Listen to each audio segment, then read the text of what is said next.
Bom, muito obrigada, já te agradeci hoje pelo telefone, vou te agradecer de novo. Muito Prazer é obrigada meu.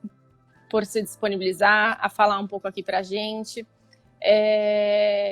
E estava aqui elogiando, falando quanto eu te admiro por conta da sua vontade de ajudar, né?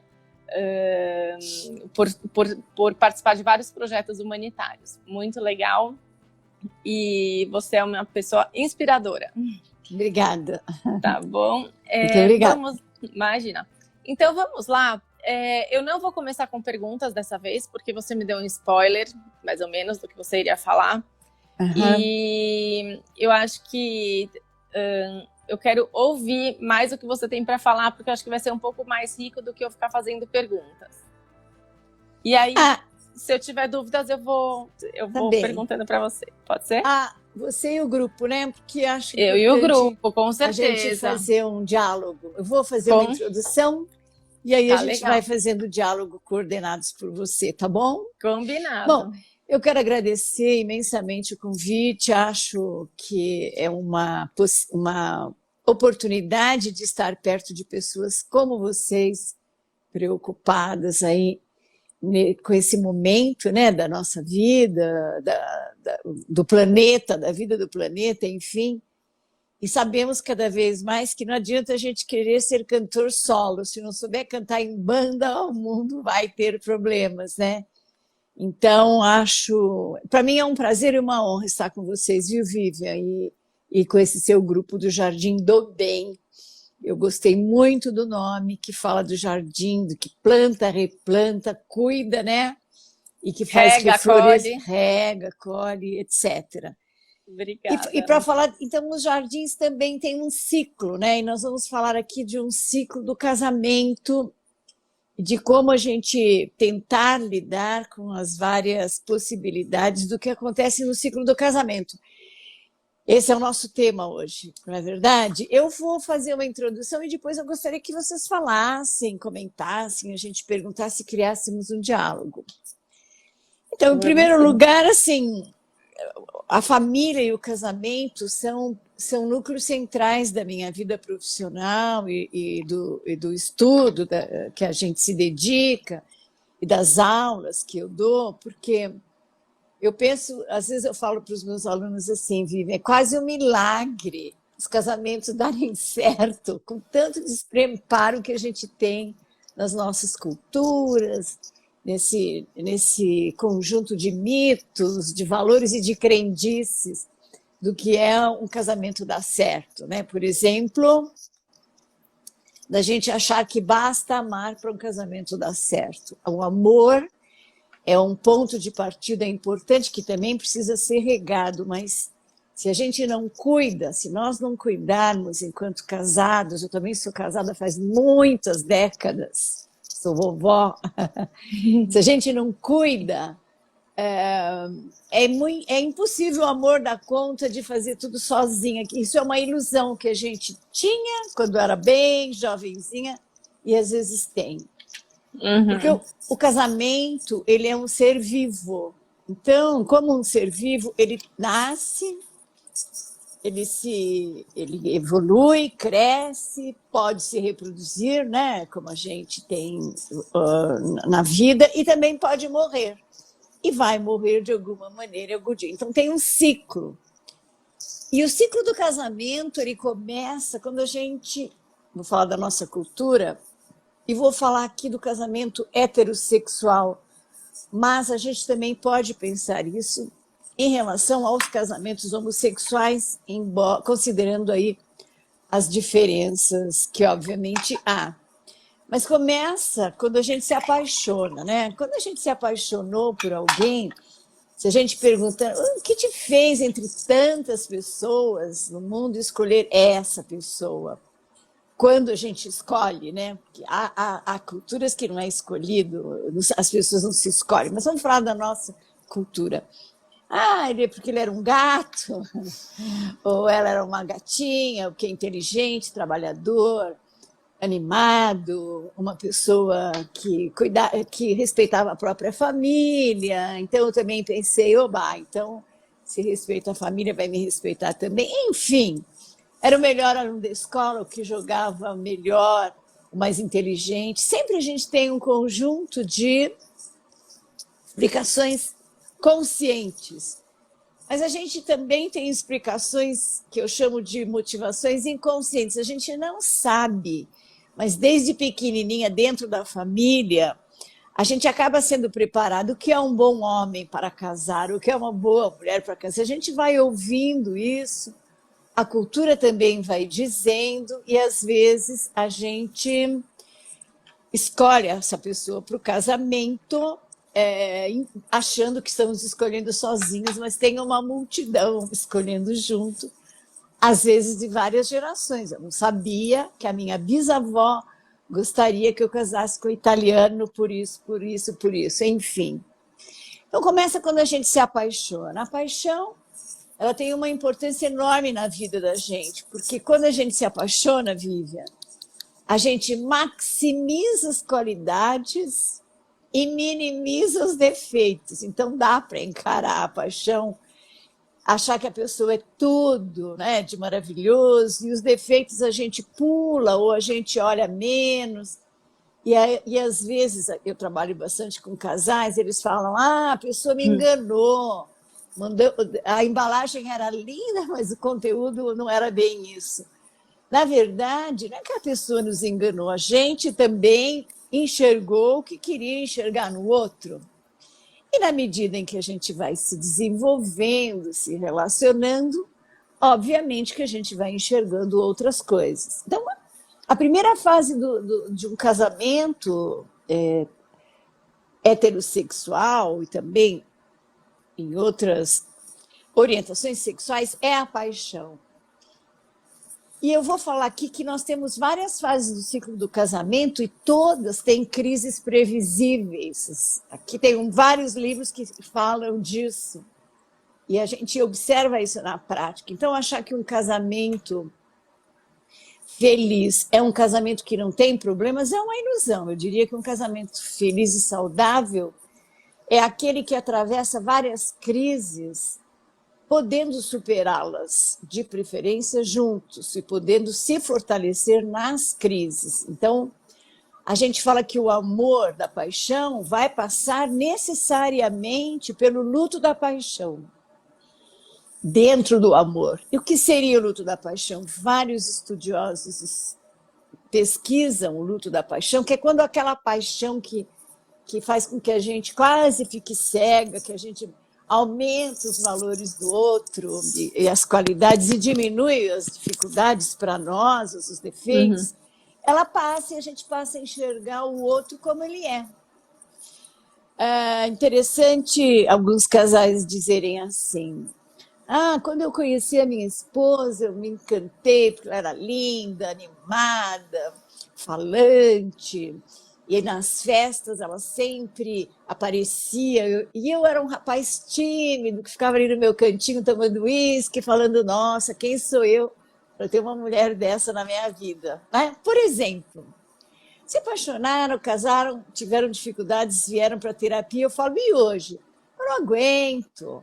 Ela é muito faladeira, ela é muito rueira, ela vive querendo reunir muito a família e dar menos atenção para mim, eu fico lá no meu cantinho, querendo atenção só para mim. Então, a gente vai vendo que a mesma coisa que atrai pode ser o que pode separar, por causa do processo do ciclo do casamento. Então, quando a gente entende que a paixão, e os autores, viu, Vivian, falam em torno de 4 anos, dependendo da paixão, né? Que depois vão entrando outras questões, como, por exemplo, o amor da amizade, né? Que a gente fala o amor philos, além do amor erótico. O amor ágape, que é o amor do projeto comum, quando a gente tem filhos, a gente constrói um patrimônio, viaja ou constrói planejamentos, né, com a família da gente, a família de origem, etc. Então, quando a gente tem essa consciência de que aquela paixão vai passar, mas que a gente pode, no amor, reacender momentos apaixonantes, se regar, porque o amor sozinho não dá conta disso tudo, a gente pode ultrapassar os vários ciclos da vida do casamento superando. Então, bons casamentos são aqueles que sofrem arranhaduras, arranhões em ciclos diferentes. E um podendo ajudar o outro a curar essas feridas e a gente tratando das próprias feridas, será algo que vai fazer que os casamentos possam durar mais e serem bons, porque há casamentos que duram muito tempo, mas isso não necessariamente significa que são bons. Então, a gente se apaixona e tem o luto da paixão. Se a gente tem família, porque não são todos os casamentos que têm filhos, né, Vivian? Uhum. A outra fase é a fase da saída do casal conjugal e a partida para o casal de pais. É uma fase bastante difícil. A gente diz, então, que a fase da chegada dos filhos traz muitas modificações. Por exemplo, só o fato da gente ficar grávida e às vezes você tem que ficar de repouso, às vezes o parto não foi tão tranquilo, às vezes teve uma depressão pós-parto ou um momento difícil no pós-parto, como que a gente aprende a amamentar, etc, etc. Isso preenche um espaço muito importante do casamento. A gente, para amamentar, tem um hormônio que diminui a libido na maioria das mulheres, tanto os maridos se sentem abandonados eroticamente, só amamenta esse bebê, o bebê chora de manhã, de tarde, de noite, de madrugada, não tem hora, e ela se dedicou totalmente, eu estou aqui abandonado. Por exemplo, né? Alguns maridos me falam assim, olha, doutora Ana Maria, eu me sinto um verdadeiro reprodutor, porque depois que eu tive filho, não tive mais vez nessa casa, os filhos estão sempre em prioridade. E a gente sabe, então, que das crises previsíveis, nesse momento da gente ter filhos pequenos, Vivian, são os vários ajustes de atenção, de cuidados um com o outro, porque muda, a criança é bastante dependente. Então, se a gente casou com um homem muito dependente, muito imaturo, e se apaixonou porque a gente é muito cuidadosa, e nesse momento a gente vai dividir os cuidados com o bebê, ou os bebês que nascem, eles podem se sentir muito abandonados, como que e às vezes a gente fala, mas está se comportando como irmãozão, não como pai, né? E a entrada, mais um filho, chorar, para reclamar. Então, nesse momento tranquilo, né? Nesse momento cheio de turbulências. Então, se a gente pode solicitar que os homens, e os homens mais atuais, cujas esposas também trabalham, eles tenham uma parentalidade, eu percebo, mais atuante. Se a gente pode dividir os vários encargos, se a gente pode compartilhar, né, o que dá, porque amamentar só a gente, mas fazer arrotar o bebê, trocar a fralda, ajudar a dar banho, ficar um pouquinho com o bebê para a gente dormir um pouco, porque acordou várias vezes à noite, mesmo que tenha ajuda, né, das avós, etc. Essa participação mais direta dos pais pode ajudá-los a descobrir o prazer de ajudar a cuidar da esposa que está no momento mais delicado, no novo papel, porque marinheiro de primeira viagem não é fácil. E aí vem o segundo filho, e aí tem os ciúmes do marido, da mulher com relação ao marido, do irmão mais velho com relação à caçula. Então, pode virar uma arena de disputas ou pode virar uma arena de colaboração. Eu acho que nessa pandemia, Vivi, eu percebo que uma das famílias que a gente mais precisa ajudar a pensar e a terem colaborações são exatamente as famílias com filhos pequenos, nesse estágio, porque é o trabalho, a criança que está na escola, é a internet, os avós que às vezes estão recolhidos, não podem colaborar ou não podem ser visitados. Tem uma complexidade muito importante, né? E a gente precisa prestar atenção nos casais que têm crianças dentro de casa, com idade escolar ou não, porque são casais que podem se desgastar muitíssimo nesse período que a gente está vivendo da quarentena do coronavírus. Então, a crise previsível, vamos assim dizer, dessa fase da formação do casal de pais, é fazer um equilíbrio entre sermos pais, companheiros, termos um projeto de vida em comum, que escola que a gente vai pôr, precisa juntar dinheiro, não precisa, seguro de vida, etc, etc, etc. E dedicarmos paulatinamente um espaço para a conjugalidade, para o namoro, para a sexualidade, para momentos de atenção. Quando isso fica assim abandonado, a crise de filhos pequenos, a crise previsível, veja que faz parte da vida a crise, ela pode ser aumentada. Por exemplo, quando a gente coloca os filhos para dormir na cama do casal e nunca mais tira, né? Porque levar os nossos bebês para o quarto, em momentos de exaustão, diga-me quem já não fez isso? Todos nós. Agora, não ajudar as crianças a dormir nos seus quartos e saírem da cama conjugal pode ser um problema, né? Que problema? Da gente transformar o lugar do encontro dos namorados no lugar de xixi, dor de barriga, cólica, chororô, né? É muito difícil manter um espaço, como eu diria, um espaço amoroso, erótico, que a paixão faz assim. Depois a gente vai tendo que aprender truques para alimentar a paixão, né? Com bebês chorando fralda aqui, pomada hipoglosa ali, mamadeira, tropeçar nos copinhos de leite, enfim, né?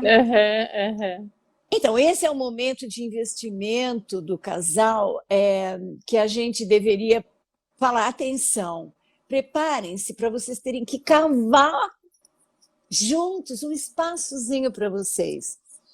Legal. Quando a gente tem quem ajuda, às vezes os avós podem ajudar, você pode sair de férias, ou viajar, ou passar um fim de semana sozinhos, ótimos. E agora, na quarentena? Quem não tem essa possibilidade, porque os avós não podem receber os netos, como construir isso? Então, uma dica que eu já vou dando para o casamento, depois eu vou falar os outros ciclos. Na fase de filho pequeno, é a gente manter o máximo possível a rotina das crianças, principalmente da hora de dormir, de preferência uma rotina de horário de dormir sempre a mesma, porque se muda de fim de semana, muda o fuso horário das crianças, né? Então, de segunda a segunda, sei lá, vão dormir às 8, para o casal poder descansar, jantar, conversar, quem sabe tomar um vinho para quem gosta, né? Ou bater um papo, ou fazer um jantarzinho diferente lá no quarto, com a porta fechada, porque dependendo da idade, eles abrem a porta e falam, o que vocês dois estão fazendo aí, né? Então, a construção da intimidade precisa ser uma parceria. Quando fica assim depositado só no homem para fazer isso, só na mulher, isso pode ter dificuldades. Os homens são folgados, por isso que eles são mais erotizáveis. Eu não sei se isso é verdade. Eu acho que talvez a gente precise repensar como o amor, parceria pode ajudar a mantermos algum descanso, porque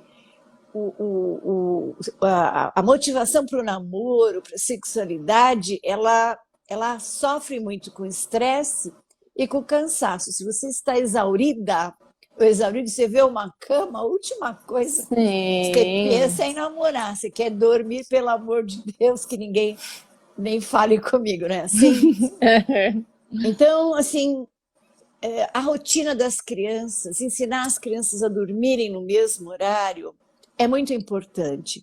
E também ter rotina para deitar, para fazer, sei lá, os pais colocarem na cama, ler uma historinha, em vez de ficar sempre só no vídeo. Alguns casais que são religiosos para fazer oração, boa noite, papai, obrigada pela mamãe, pelo papai, a vovó, a titio, o cachorrinho, etc., né?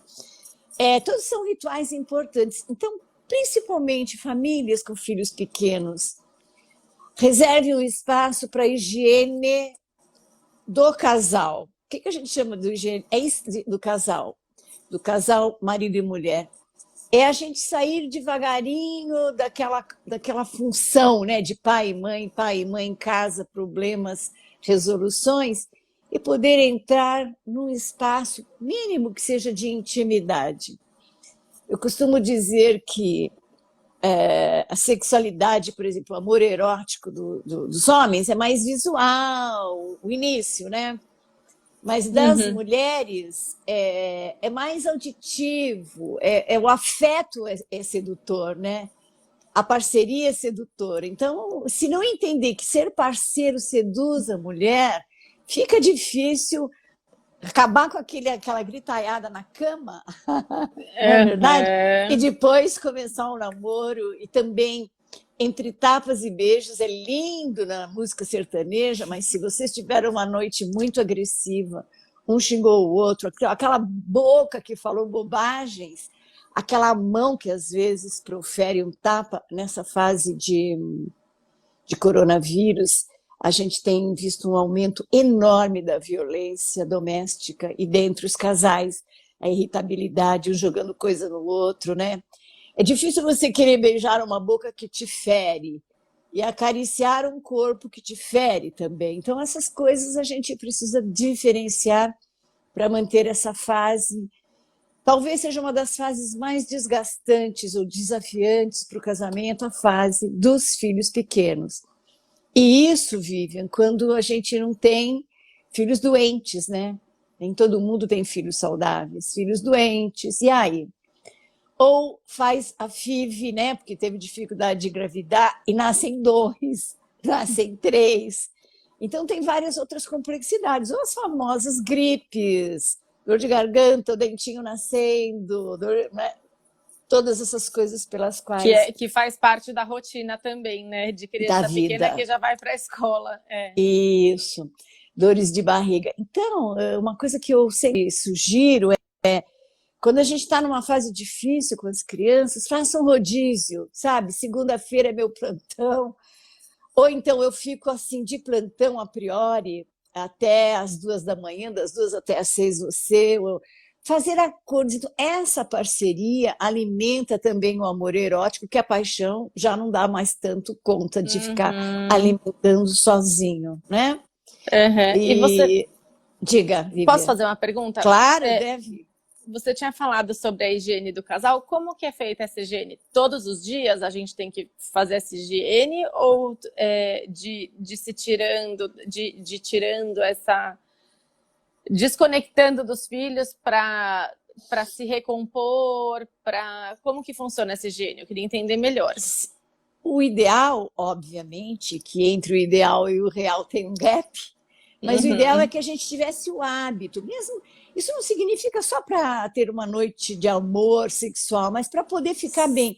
Tomar banho sem ninguém falar mãe, pai, é um presente. Delicioso, é um presente. Maravilhoso. Às vezes eu sugiro, por que um não pode banhar o outro? Todo dia ninguém aguenta, mas em momentos adequados, né? Um fazer uma massagem no outro, passar um creme no outro, já vai despertando pontos de bem-estar. E o erótico precisa de excitação, mas ele precisa também de bem-estar, de você se sentir querida, da gente não cair na repressão, viu, Vivian, que muitas mulheres caem, e que eu chamo de repressão cultural, de você ter dado à luz e estar com aquela barriga de tanquinho, mentira, impossível. Aqueles seios que miram o horizonte, outra mentira, impossível. Então fica essa coisa assim, estereotipada. E eu costumo dizer que corpos sensuais são corpos que se querem com qualquer idade, são corpos que se respeitam, são corpos que se estimulam, são corpos que se preocupam um com o outro. Não tem que estar todo mundo com plástica e ter 20 anos e o rapaz bombado, né? Não, isso pode ser uma questão ilusória na nossa sociedade. Pessoas lindíssimas não podem um chegar perto do outro. Não é a beleza estética apenas, né, que favorece. Aqui eu queria dizer uma coisa. Em 2010 eu defendi um doutorado sobre casamentos e fiz uma pesquisa enorme com casamentos de várias etapas. E uma das coisas que eu conversava só com os maridos e só com as mulheres separadamente, depois juntava, né, para ver a conversa, porque tem coisa que não sai entre os casais. E as mulheres falavam, doutora Ana Maria, pede para ele fazer a barba, escovar os dentes, não ficar com aquela cueca furada ou pendurada assim de malha, né, de um lado, para ele também se arrumar para a gente, né? E os pedidos que eles me faziam eram mais ligados ao sexo, assim, sem grandes romances, né? Às vezes os homens se incomodavam de ter que... Se não fala bem um bom dia, esquece, né? Se as mulheres não podiam superar essas coisas. Então, veja que nas coisas simples, quando eu me cuido, eu passo uma mensagem de que eu gosto de mim e isso pode me tornar mais atraente para o outro. Quando eu espero que o outro me queira a qualquer preço, sem fazer a barba, sem escovar o dente, sem minimamente me arrumar, né? Colocar a camisa do partido X para dormir todas as noites, né? Não precisa gastar fortunas em lingerie, mas se cuidar, se curtir, se valorizar, isso é altamente saudável e erótico nessa fase de filhos pequenos. Outra coisa que eu sugiro, Vivian, evitem brigar com sogros e pais, porque eles podem ser de altíssima ajuda nesse momento. Com certeza. Um fim de semana das crianças dormindo na casa dos avós é delicioso. Pode funcionar mais do que umas férias, e agora ninguém nem consegue pegar avião e pouquíssimas pessoas tirarem férias a dois. Então, aprender a tirar férias dentro dessa quarentena, férias dos filhos, para curtir um ao outro, também se curtir, ler um livro, olhar lá uma live como essa, né? Sei lá o quê, poder ouvir uma música, também é uma maneira das pessoas se curtirem, mas rotina. Criança pequena, a vacina para o bem-estar da família é rotina. E isso é importante que o casal esteja bastante ligado nisso, né? Parceiro nisso. O casal e às vezes quem ajuda, né? Porque às vezes você deixa com alguém que disfarça que está dormindo, liga a televisão com a criança, fica até tarde. Os avós sempre estragam, os netos. Não é para brigar com os avós, não briguem com os avós. É um investimento, os avós, né? Ter uma boa relação. Mas eu sugiro, assim, que a gente tome cuidado para falar, olha, por favor, não dá chocolate de monte, açúcar antes de dormir, porque eles ficam mais ansiosos, etc, etc. Depois, qual que é a próxima fase do casamento? Os filhos adolescentam. Tudo que a gente aprendeu durante a infância não serve mais para o filho adolescente. E hoje, os filhos adolescentes sempre precisaram de um espaço de intimidade, né? De ficar no quarto, de ficar sozinho no telefone, conversando, exercitando descobertas corporais, porque os hormônios atacam, não é verdade? Mas a gente tem que ter cuidado com quem eles falam, quem tem acesso para eles. O uso abusivo de drogas e álcool é enorme, cada vez diminui mais a idade que os adolescentes começam a beber. O uso abusivo sexualmente na internet é enorme, então a gente precisa sim controlar isso. As crianças que entram em programas, os adolescentes, nós estamos falando, né? Em programas que ensinam a se suicidar, é enorme. Que ficam colocando. Então, a gente precisa controlar tudo isso, que ficam sugerindo sexo virtual, é enorme.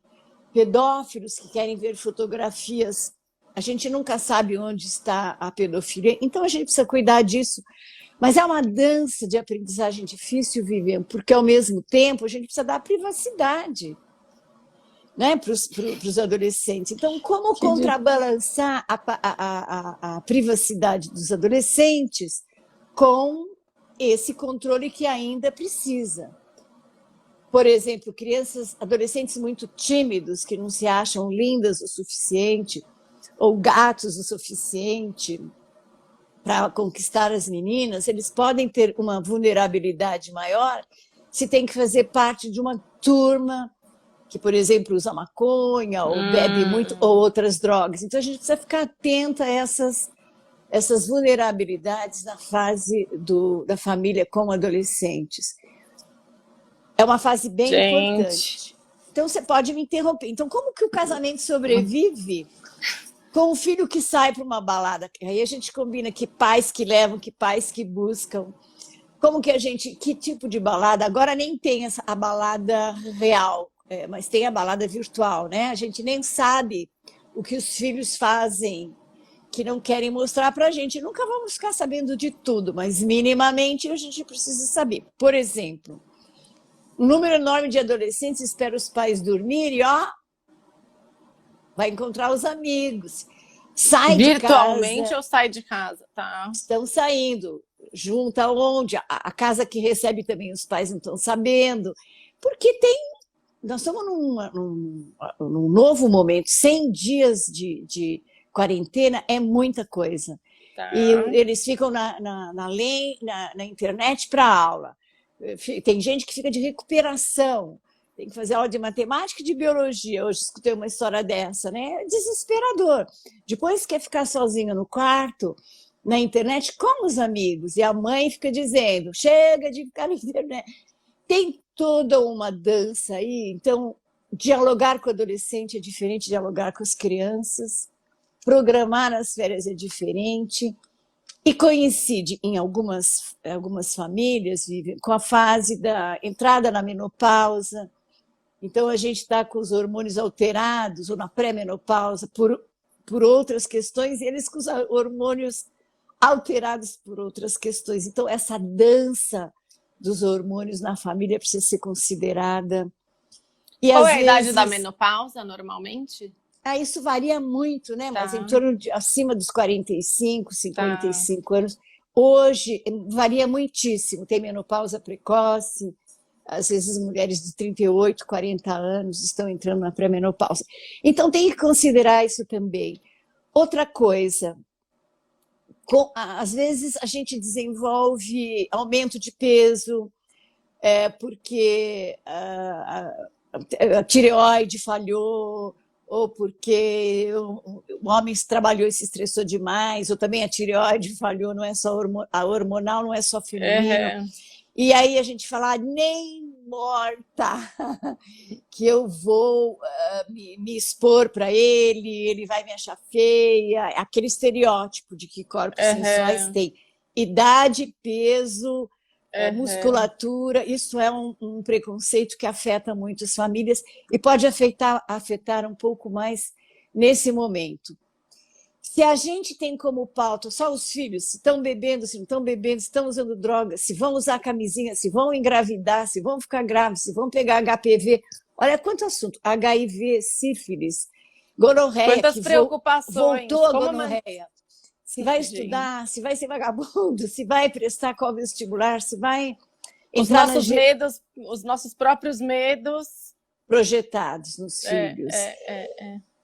Então, aí é que acaba, vamos assim dizer, a possibilidade da gente descansar um pouco do estresse e poder ter as nossas coisas. Os nossos filmes são diferentes, as nossas músicas são diferentes. E a gente fala que quem faz do adolescente o rei do lar terá problemas com o adulto bebê. Adolescentes com muito poucos limites terão uma chance maior de serem adolescentes mais imaturos que não vão entender as frustrações da vida. Porque uma das funções dos limites é preparar nossos filhos para as frustrações, não a vida sem frustrações. E com quanto tempo, com qual idade que eles já precisam receber limite? É só na adolescência ou já desde pequenininhos? Sempre. Se você não começa com a colocação de limites de pequenininhos, talvez você tenha mais dificuldades, né? E se o casal não privilegia o espaço da sua intimidade, eles vão achar que pai e mãe é uma vida chata. Porque só faz coisa chata, porque eles convidam para coisas chatas. Recentemente, eu conversei com um adolescente que está preocupando bastante pelo uso excessivo de drogas e álcool. E a preocupação com a saúde dele. Ele falou, olha, eu prefiro viver intensamente agora do que ficar adulto. E eu disse, como assim? Ele falou, adulto é muito chato. A vida de adulto é muito chata. eu não quero ser adulto.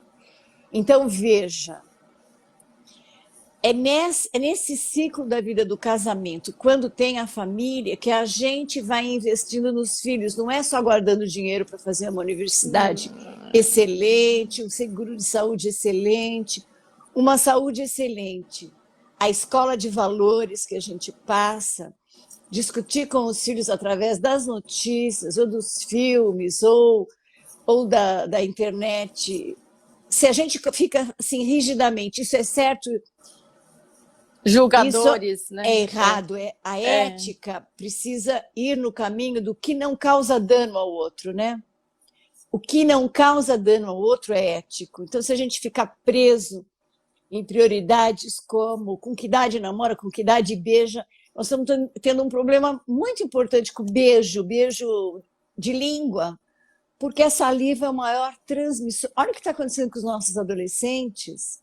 Beijar é um dos caminhos talvez mais importantes para a infecção do coronavírus. Então, vamos pensar em como não nos projetarmos nos nossos adolescentes, né? Às vezes a gente quer dar para os filhos adolescentes o que nos faltou, mas eles têm outros pais que somos nós, outras mães e outras situações. Então, cuidado com isso da projeção. O que vem depois? Final de colegial. Deixa eu te perguntar uma coisinha antes claro. dessa fase de transição. Com relação a beijo, essas coisas, você está falando mais dessa parte do coronavírus, com relação ao coronavírus, dessa transmissão, certo? Mas você acha que esse período, porque são 4 meses, esse período pode causar algum dano a eles? Eles estão sofrendo muito por conta disso, você acha? Sim. Eu não tenho filhos adolescentes, então eu não faço ideia. Mas é bom pensar, porque você vai ter um dia. Obviamente nós estaremos não vai ter, fora. Eu vejo 2 aspectos, assim, vamos pensar num caleidoscópio. Lembra do caleidoscópio? Que a gente, dependendo de como vir, ele faz um desenho. Tá. Porque para alguns jovens, numa certa compulsividade de beijar, não sabe nem quem é o nome, por exemplo, numa balada, não sabe nem o nome da pessoa. Tem que beijar, depois fazer uma certa contabilidade. Eu peguei tantos. Esse recuo para não beijar por beijar é interessante. Tem um lado aí virando caleidoscópio. Para outros que estão querendo experimentar essa passagem, sabe que a passagem de nunca ter beijado na boca para beijar na boca é quase que um ritual de passagem na nossa cultura, né? Tanto que as meninas que ainda não beijaram, se não tiverem uma autoestima adequada, e a autoestima é fundamental, elas acham que são menos que as outras, porque ainda são bebê, sabe o que quer dizer bebê? Ainda falam bebê. Né? Boca virgem na América falavam. Que é uma bobagem se você pensar. Se você é uma pessoa que se ama suficientemente, é claro que a gente precisa do amor do outro, e se cultiva, você vai querer momentos especiais na sua vida, e não só cumprir tabela para beijar o primeiro que deu mole, vamos assim dizer. Né? Então, eu acho que a gente vive um momento que os adolescentes, a gente precisa conversar com os adolescentes, Vivian, de que é uma oportunidade de valorizar os encontros, também de beijar, também de ficar e também de começar essas experiências sexuais, né? Porque cada vez mais os adolescentes começam antes. Então, às vezes eu sinto uma resistência nos casais de filhos adolescentes em 2 coisas. Primeiro, a deixarem claro que nós somos seres sexuais para sempre, não é porque tem filho adolescente que os pais não namoram, não fazem sexo. E eu não sei por que a gente passa essa mensagem de que a gente não é sexuado. Obviamente não é para eles assistirem. Lembrando também de uma experiência, estava atendendo uma família, ele falou, porque ontem esses dois velhos, um tinha 45, outro 46, os 2 velhos, tá? Estavam, que nojo, transando. Eu falei, como você sabe? Eles fecharam a porta com a chave, a porta sempre fica aberta. Então, assim, a sexualidade do casal de pais na adolescência fica escondida, fica fechada. a gente não pode falar como que é importante que a gente namore, que a gente seja feliz, né? Independente da idade. E eles vão tendo, de novo, às vezes, uma ideia de que ser pai de Adulto é chato. adolescente é muito chato. Não namora, não tem aventuras, não gosta de dançar, não passeia, é tudo para o filho, e fica jogando isso. Porque eu gasto toda a minha vida com vocês, e a vida não se paga. Mesmo que depois que você cresça, você não viva para viver para os seus pais, essa matemática não existe, cada um cuida da própria vida. Então, casais na fase de filhos adolescentes podem aproveitar algumas oportunidades para terem uma intimidade maior, para abrir um espaço maior. Eu costumo dizer assim para os casais que eu atendo: se tiver dinheiro para nessas férias só viajarem os filhos ou vocês, não pensem duas vezes. Vão viajar vocês e digam: bom, quando vocês estiverem na nossa idade, vocês vão escolher mais vocês. Pode deixar as crianças aqui que a gente cuida, tá? Aproveitem a vida. Então, veja que com as nossas atitudes de como ser um casal na fase do filho adolescente, a gente passa um estímulo para eles quererem envelhecer um dia. Certo? Sim, com certeza. Muito interessante. Outra crise previsível é essa, da gente ficar com a vida muito chata porque se dedica nossas energias.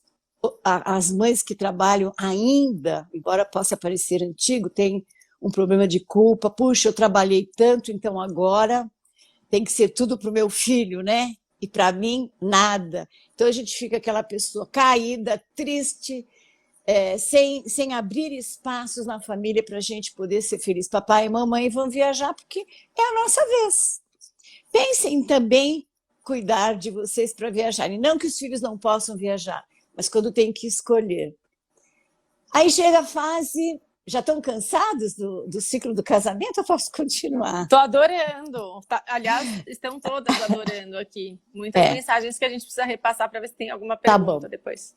Preservar o espaço do casal no casamento, né? Senão vira afilhamento. A gente fala que vira filiarcado. Filhos, donos, dominadores, serão filhos que talvez tenham mais frustrações na fase do mundo adulto, né? Aí chega a fase, para quem pode, porque a gente tem que pensar que existem várias classes sociais, né, Vivian? Vamos falar das classes média, média alta e alta, fase de escolha. Vestibular é um transtorno, não é só para o jovem, é para a família inteira, não é? Então, se a gente... Não sei. Costuma ser pode ser para a família inteira. O que ele vai escolher? Somos todos médicos e inventa de fazer música. Pelo amor de Deus, música é vagabundo, não ganha dinheiro, vai depender de mim para o resto da vida. Por exemplo, temos uma empresa que doamos a vida para desenvolver. Quem será o sucessor? E aí há uma expectativa de que o filho faça GV ou INSPER, ou sei lá o que eu não quero fazer propaganda de ninguém, ou a Poli, para ser um gestor da empresa que você criou. Outra coisa, o estresse do mau humor dos vestibulandos. Isso é uma crise previsível. Se o filho vai prestar vestibular, considere o mau humor, aquelas respostas. Quer um sanduichinho? Não! Nem fala obrigada, parece os ingratos, não é assim? Estão nervosos, a competição aumenta. Se você tem um filho que vai prestar, pôs na cabeça que a única faculdade de medicina que presta é a USP, prepare-se para ter com seu marido mais momentos de andar de bicicleta, de fazer atividade física, de sair um pouco disso, porque eles vêm, se não souberam lidar com frustração, isso tudo trará o ambiente menor, é mais tenso. É claro que eu não estou dizendo que isso acontece com todos, não quero ser generalista, estou falando ao longo do ciclo do casamento, quais são as crises previsíveis. Vestibular, escolha de profissão pode ser uma crise previsível. Junto com isso atenção, não engravidem. Então, se nunca se falou de sexo, Nunca se ensinou como usa adequadamente o preservativo, ou ir ao ginecologista, porque falar, minha filha, imagina, só depois dos 18 anos que vai ter uma experiência. Eles engravidam, né? E aí, o que acontece? Isso pode trazer um transtorno de forma que os avós viram avós pais, né? Então, é uma fase de muita dificuldade. Então, como conversar mais abertamente com os filhos nessa fase? Eles vão ter sexo, não são vocês que vão decidir isso, pais.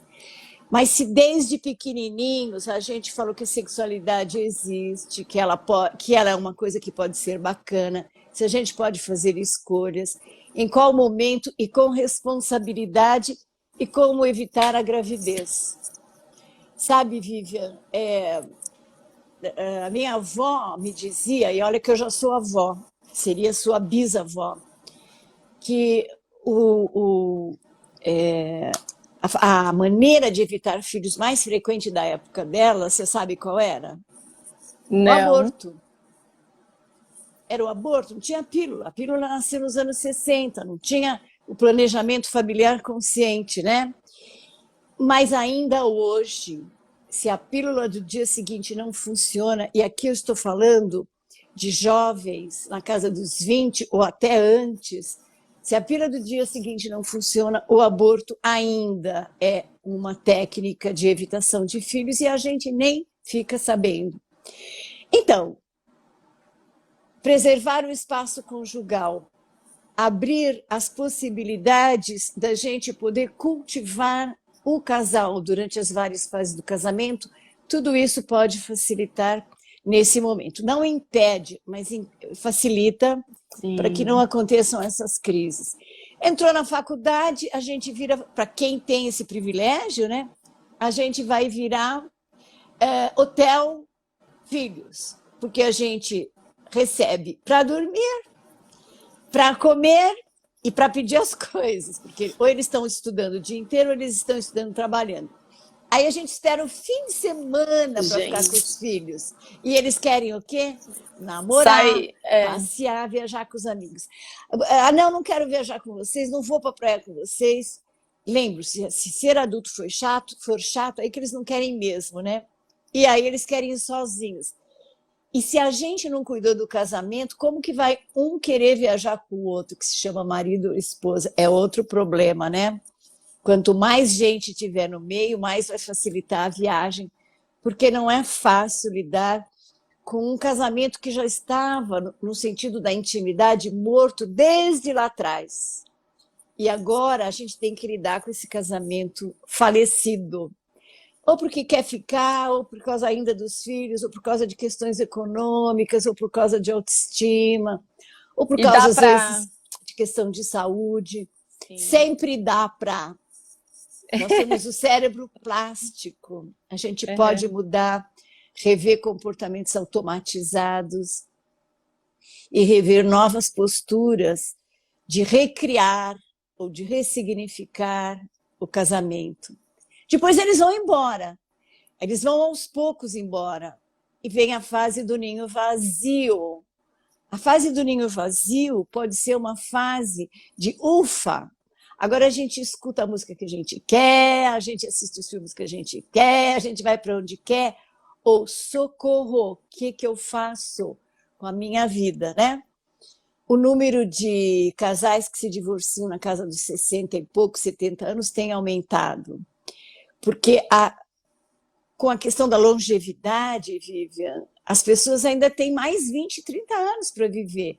Antigamente a gente falava até que a morte o separe, agora a gente fala até que a vida o separe, para aqueles que têm coragem de tomar essas atitudes por várias razões.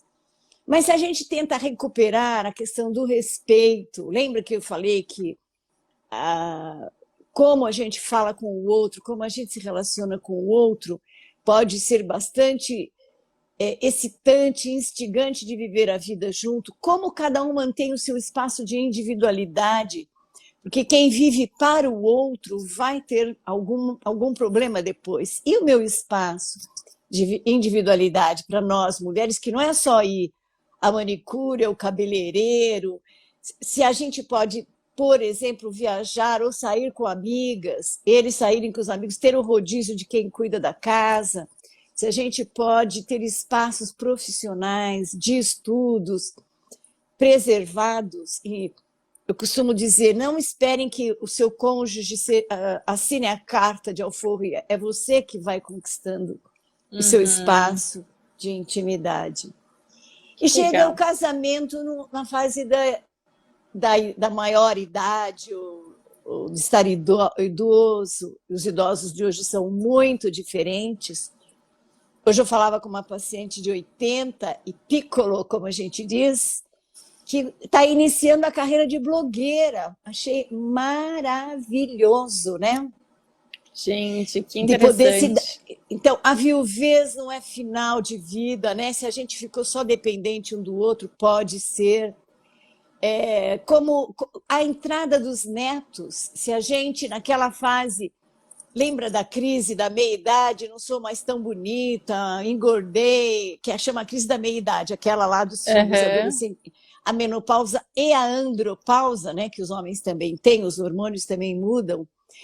Muitos casais fazem assim, trazem os netos para o meio da cama. E meio que se repete aquele esquema de não ter espaço para conjugalidade, para amorosidade do casamento, quando a gente falou da chegada dos filhos. A gente pode, sim, de vez em quando, dormir com os netos no meio da cama, de vez em quando, né? Ou o colchãozinho que a gente põe assim do lado da cama, não é? Que é uma delícia dormir com os netinhos. Eu sinto muita falta de dormir com os meus netinhos, né, queridos, e que fazem mesmo. E aí a gente volta a assistir só a Pepa, era a galinha pintadinha, etc, etc, né? Porque, mas muitos avós se deixam dominar pelos netos, e tem avós que criam os netos, então fica com um sistema de valores muito diferente do casal conjugal.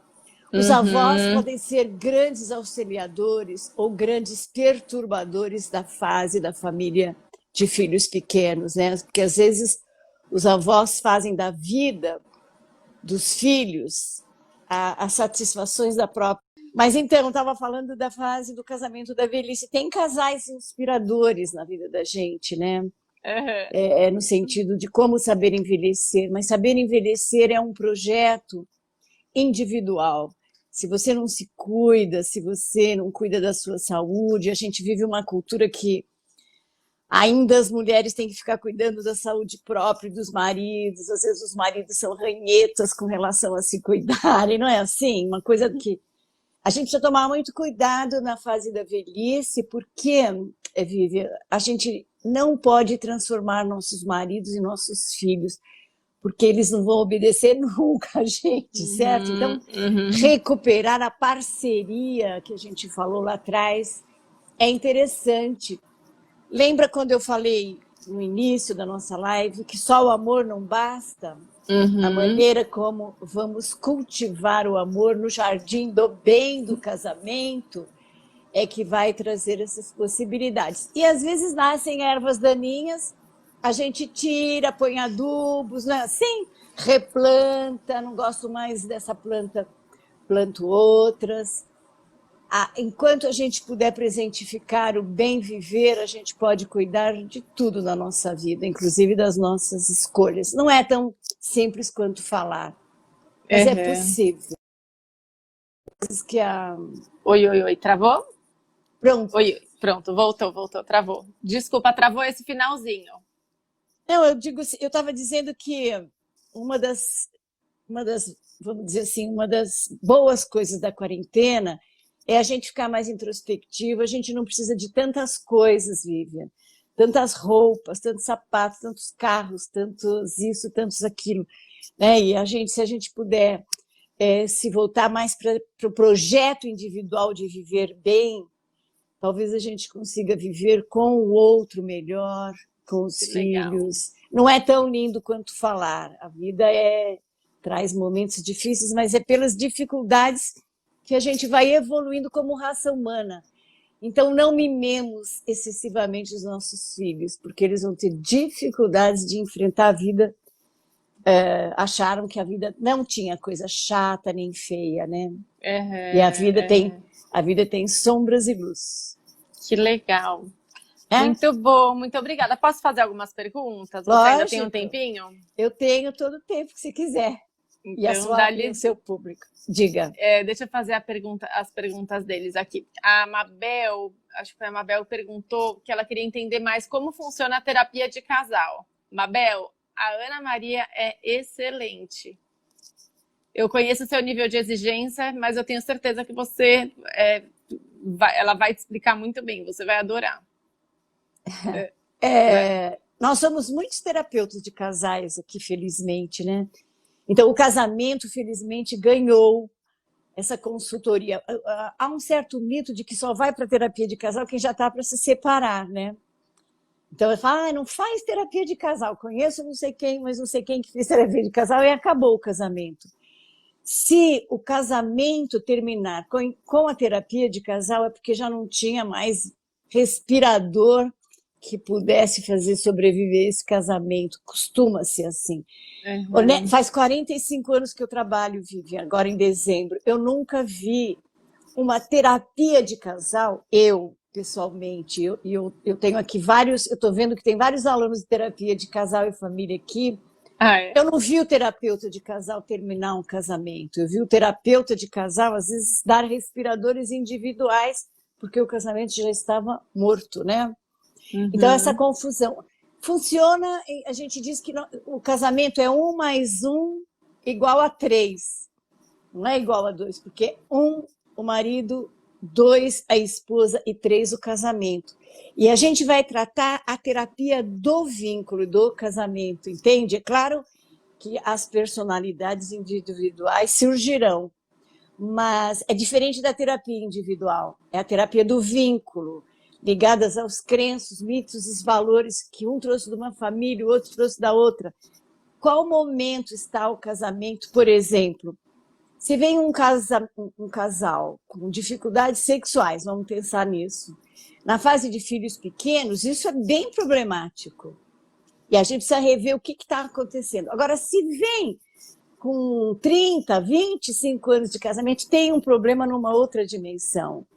Se tem um problema em como ajustar a educação de filhos e projetos, na fase de filhos pequenos, isso não é tão preocupante. Mas se é depois de 30 anos de casamento, já tem uma preocupação maior. Então, lembra do caleidoscópio que eu falei? A gente precisa olhar 360 graus, cada casal é um casal, e a terapia de casal costuma ser uma terapia breve, em torno de 20 sessões. Se não resolveu, é porque não era ali aquele espaço para resolver. E não é todo mundo que precisa fazer terapia de casal. Às vezes é mais importante cada um fazer a própria terapia, se reestruturar e aí vai investir no casamento e na família. Tudo depende, tudo tem uma indicação. Que legal. E outra coisa, você falou bastante sobre o ciclo do casamento, né? Sobre as crises previsíveis. E, bom, eu tenho apenas filhos pequenos, então não passei por diversas delas. E vejo que todas estão relacionadas aos filhos. Quase todas. Eu falei muito de filhos, né? Porque na nossa cultura tem a coisa do filiarcado, mas os filhos não são responsáveis por isso, hein? Não, somos nós os responsáveis. Mas tem os casais sem filhos. Tem casais sem filhos que passam por essas coisas, principalmente quando vira a esposa mãe e o marido filho, ou o marido pai e a filha rebelde adolescente, ou... por exemplo, uma coisa que eu tenho bastante experiência é quando, principalmente o marido, precisa viajar, fazer MBA e se dedica toda a vida vamos dizer assim, a construir a vida desse marido, certo? Cuidou, a sua carreira ficou em segundo plano, se não tem filhos.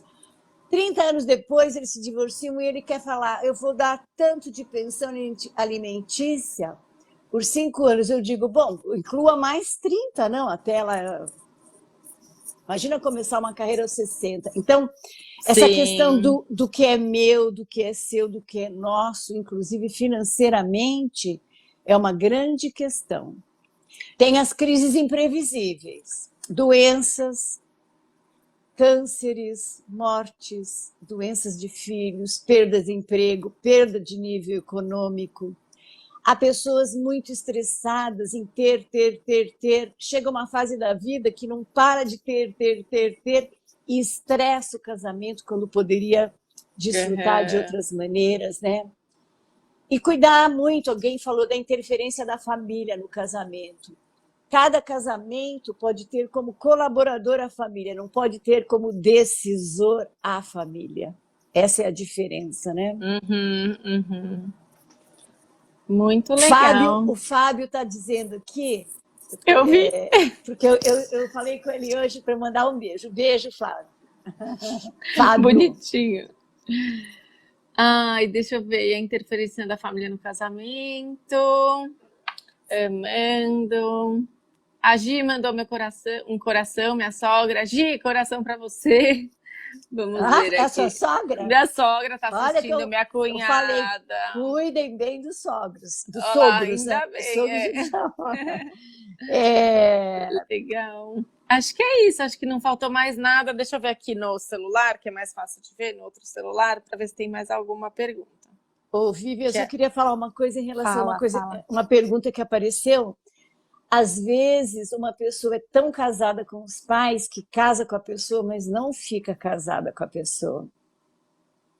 Conta mais sobre isso, porque isso me interessa. O sistema decisório é da pessoa com a família, por exemplo, daquele marido com aqueles pais, ou daquela mulher com aquela mãe, né?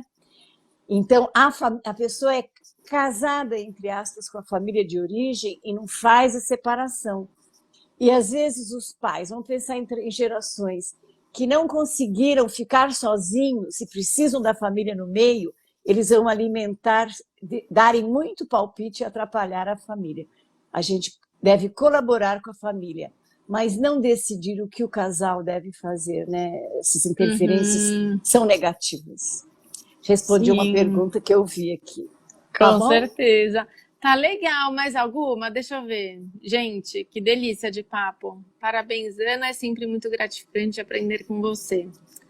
E quando o filho já saiu de casa e ainda quer dar palpite na casa dos pais? Essa pergunta eu não tinha visto essa. Outra coisa, né? Filho não pode mandar nos pais, eles querem. Sim. A gente diz que a gente vira os pais dos nossos pais. Mas é na hora certa, não pode ser antes da hora, né? Sim. Muito legal. Muito obrigada. Vivian, adorei. Parabéns pelo projeto Jardim do Bem. Eu sei que vocês têm uma ideia bem bacana em relação a uma região, não é isso, Vivian? Só para lembrar. Na verdade, começou aqui no Jardim das Perdizes, né? Aqui tem vários condomínios. E o objetivo era melhorar a nossa comunidade, né? Que bacana. Então, assim, saber com quem nossos filhos estão crescendo, dar amparo para os pais criarem os filhos, para a gente criar adultos melhores, adolescentes mais seguros e não só com relação a filhos, né? A gente, muitas vezes, não temos as informações necessárias, né? Nós não temos as informações técnicas necessárias para lidar com diversas dificuldades que a gente tem pela vida e até pelo ritmo maluco que a gente vive, né? Trabalhar, a gente acaba não tendo olhar para algumas coisas. E a ideia do Jardim do Bem é essa, é olhar para o que a gente precisa e pedir informações de qualidade para vocês, profissionais de excelência. Ô, Vivian, eu posso fazer uma breve propaganda, como se dizia no meu tempo? Óbvio. Porque aqui no Brasil nós somos um grupo de profissionais bastante dedicados à família, pesquisa de casal e família, e vamos ter um congresso só para casais e famílias. O ano que seria esse ano em maio, mas foi adiado para o ano que vem, lá, que será na pousada do Rio Quente. Por que eu estou dizendo isso? Se você quiser, Você pode ter acesso, nesse momento, com as lives, já que você falou do objetivo de filhos. Temos terapeutas para crianças, sexólogos, terapeutas que lidam com violência doméstica. Se vocês quiserem fazer uma parceria com a nossa comissão do Congresso, já está aberta. Claro com o maior que queremos. prazer, pessoas de todo o Brasil, tá bom? Claro que queremos. Vamos até colocar, o blog está ficando pronto, esse que está no ar, ele é provisório, a gente pode colocar até essas informações para quem precisa de ajuda psicológica de qualidade, a gente pode colocar essa divulgação, depois a gente conversa e a gente já coloca. Tá bom, muito obrigada. Bom. Eu que agradeço. Vai que tem psicólogos aqui também, né? Sim, vários estão convidados. Muito legal. Obrigada, doutora. Um beijo para você, Vivian, para toda a sua família. Foi um prazer e estou sempre aqui quando vocês quiserem, tá bom? Obrigada. Vamos com certeza marcar mais vezes, que a senhora tem muita coisa para passar para a gente. Um beijo. Tchau, tchau. Boa noite. Boa noite.